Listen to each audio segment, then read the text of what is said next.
చాలా సంతోషం. ఈరోజు ఎన్నో ఏండ్ల తర్వాత ఆశ్రమ పాఠశాలలలో అదేవిధంగా వసతి గృహాలలో మరి డైట్ ఛార్జ్ పెంచడం అనేది నా ఆదివాసీ గిరిజన విద్యార్థులందరూ కూడా చాలా హర్షం వ్యక్తం చేస్తూ ఉన్నారు. దానిలో భాగంగా మీరు ఒక పర్మిషన్ ఇస్తే ఒక 2 లైన్లు చిన్న పాట పాడాలనుకుంటున్నాను అధ్యక్ష.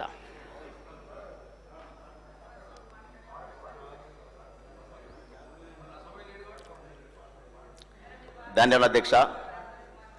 నా ఆదివాసీ గిరిజన జాతి అంతా కూడా ఆశ్రమ పాఠశాలల్ని ఒక దేవాలయంగా భావించేటటువంటి తరుణంలో ఆలయం ఆలయం దేవాలయం ఇది గిరిజన ఆశ్రమ విద్యాలయం.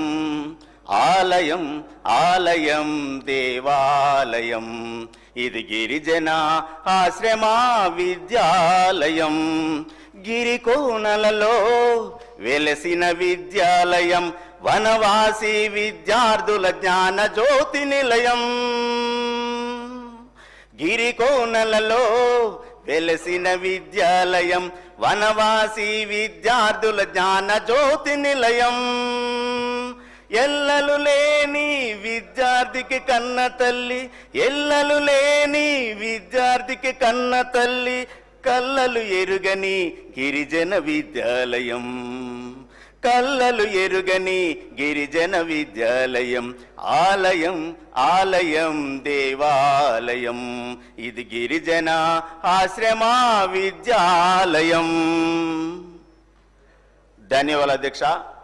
ఈ తరుణంలో నా యొక్క ఆశ్రమ స్కూల్ యొక్క పాఠశాలల నుండి విద్యార్థి లోకం కూడా ఒక చిన్న మనవి కోరుతా ఉన్నది.